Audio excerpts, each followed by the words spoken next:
I mean, one of the most interesting things about Islam is it is a truly universal religion in that you can go from Indonesia to California and find all of these different expressions of the same central truths of Islam with their own local colorings.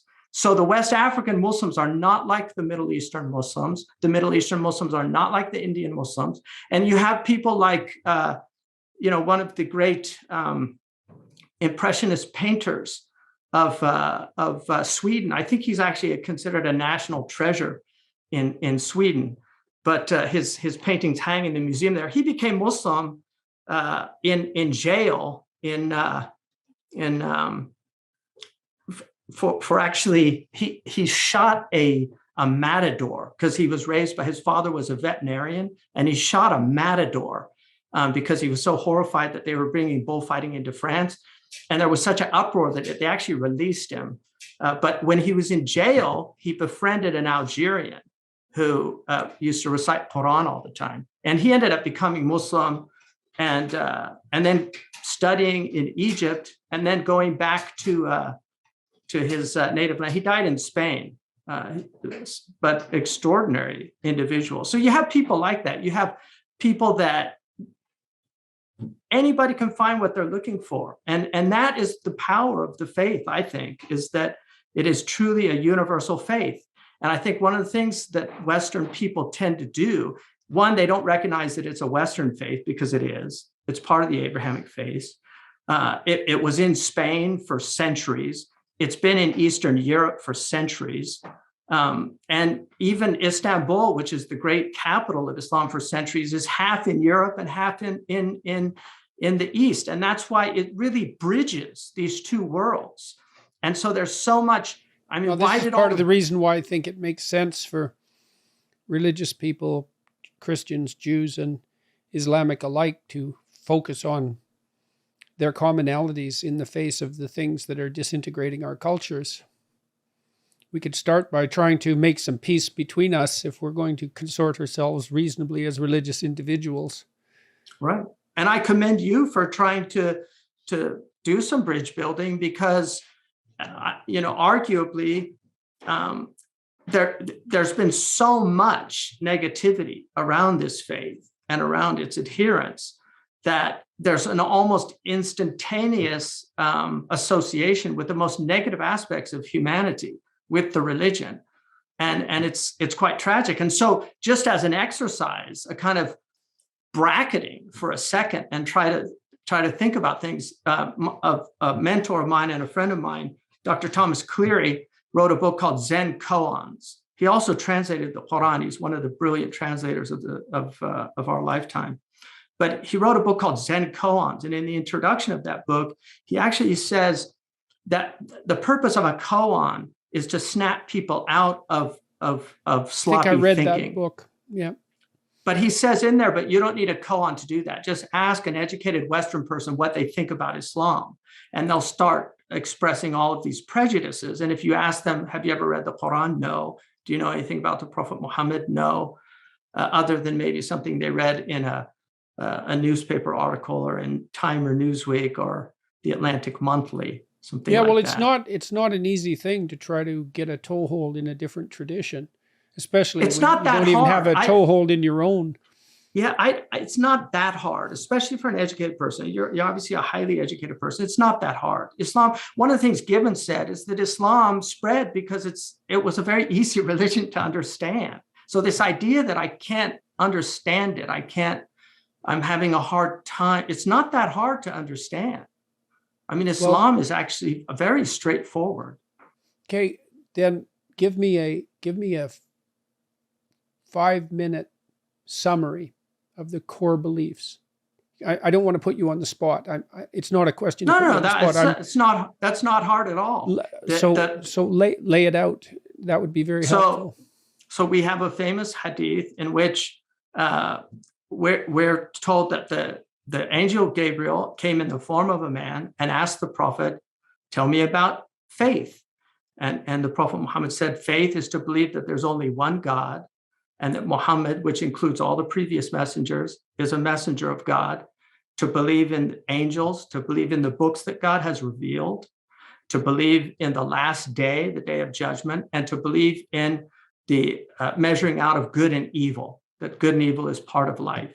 And then he said, tell me about Islam. And he said, Islam is that you make the testimony of faith, that you pray 5 times a day, that you fast Ramadan, that you pay zakat, the 2.5% of your standing wealth at the end, not your income tax, but your standing wealth at the end of a year, that's a whole year, 1/40th is given to poor people. There's 8 categories that are given in the Quran. And that you, if you're able to, you make a pilgrimage once in your lifetime to Mecca. And then he said, tell me about ihsan, which is the 3rd dimension of Islam. And he said, and this is the dimension of virtuous being, like being a person of arity, of excellence in the world. And he said, ihsan is to worship God as if you see God.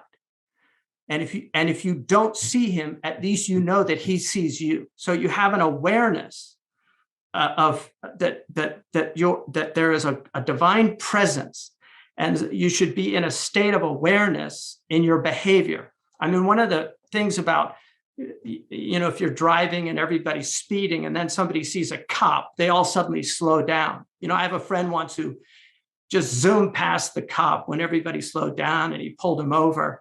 And he said, why didn't you slow down? He said, I felt like a hypocrite.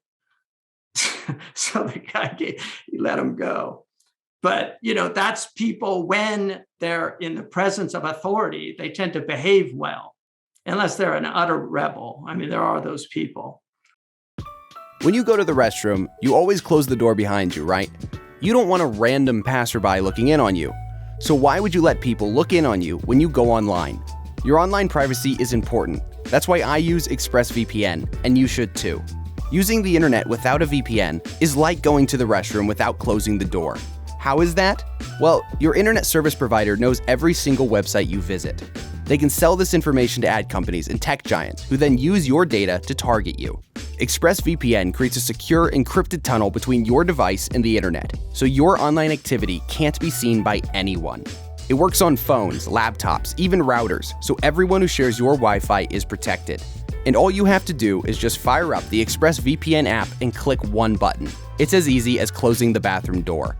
Get an extra 3 months of ExpressVPN free by going to expressvpn.com/JordanYT. That's expressvpn.com/JordanYT for an extra 3 months free. expressvpn.com/JordanYT. I'm trying to figure out how to be a Jew and a Christian and a Muslim at the same time. But become Muslim. That's the best way, because the beauty of Islam is you get the Old Testament, the New Testament, and the Last Testament. I mean, that really is, for me, even the Jews acknowledge this, because Islam in many ways is a universalized Judaism. It's Judaism for the Gentiles. We have the mikvah, they do ghusl, we have ghusl. I mean, which is the ritual, the baptism, a total immersion in water ritually to purify yourself, which is done at least once a week. And okay, so let me ask you, maybe I'll ask you, because we're going to run out of time. I want to ask you a final question, then you can maybe help me in my aim. I've been trying to understand the Christian doctrine of the Word and its relationship to the Jewish prophetic tradition for a long time. And I know that Christ is a central figure in Islam as well. I mean, the Christians make the claim that Christ is the Son of God, right? He's the Messiah himself. And it's very difficult, if you're going to be a Christian, not to accept that claim. And I think I understand the claim in some sense psychologically. I think the notion that the free word, the free truthful word, is the fundamental redeeming force. I believe that's true. I think it's true literally, and I think it's true metaphorically, and I suspect it might be true religiously, although I'm not exactly sure what that means. And I think part of the stumbling block for me in relationship to Islam, I can understand Christianity in relationship to Judaism, but I can't understand Islam in relationship to Christ. Because I understand the Christian idea that Christ was a transcendent consequence of the prophetic tradition and the Christian insistence that his life is associated with the divinity of the Word, and that is in some sense a final statement. And so I don't understand how Islam moves beyond that and still places Christ in a place of centrality. Well, I mean, the Jews don't accept Christ at all. Like the best of the Jews will say he was a rabbi, but many of the rabbis considered him to be a charlatan, a magician. And Jesus in the Talmud, which was printed by Princeton University Press, makes that argument that the Talmudic views of Christ, which he argues in that book that it was understandable given that the Jews were so persecuted by the Christians. But the Muslim theology is I think it's a radical monotheism that even I think it transcends the monotheism of Judaism, which has some anthropomorphic elements in it that the Muslims would not accept. But generally, the Jews and the Christians agree on the theology. Rabbis, I've had many talks with rabbis, and they see Islam. In fact, Kohler says that Muslims were always seen as full proselytes of the Noahidic laws, whereas Christians were not because of the Trinity.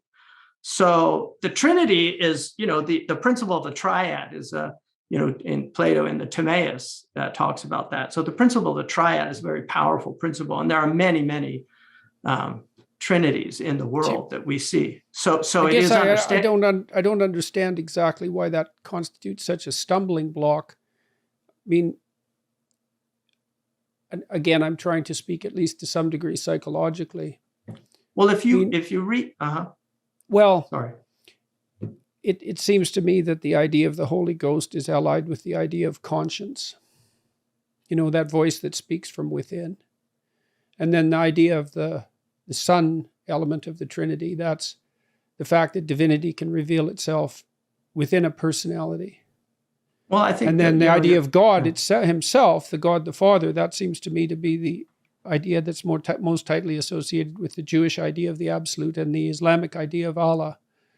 Well, I don't think so, because if you read Meister Eckhart or even Aquinas on Trinity, but Eckhart, the Godhead, is infinite, cannot be embodied, is simple. There's no parts.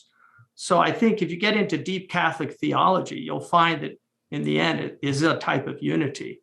So the personas, and they are called personas in Latin, means mask in Latin.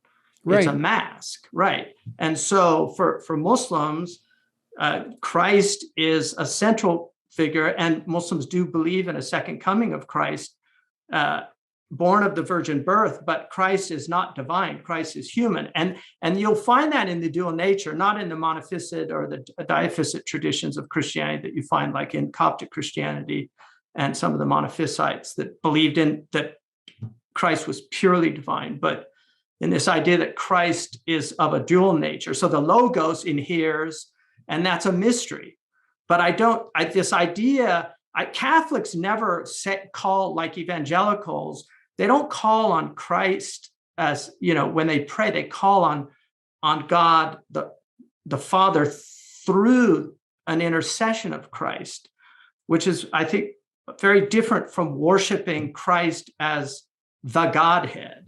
And I think it becomes very confusing even for a lot of Christians. I think it is confusing, and the fact that it is one of the stumbling blocks to something approximating a union of the great Abrahamic traditions is quite a problem. And well, we can agree on a lot of things. I mean, we certainly we agree that there is a God, that he created us. We agree that the prophets were sent to warn people and to give them good news. And we agree that there's a day of judgment and people are going to be resurrected. I mean, those are some pretty strong things to base a sense of shared concern on. We certainly agree on family. We agree on the importance of raising children healthy. We all share the liberal arts tradition. Muslims, Christians, and Jews all share the tradition of the liberal arts, which is very important. Maybe we could start in our efforts to move forward by concentrating on those things that unite us.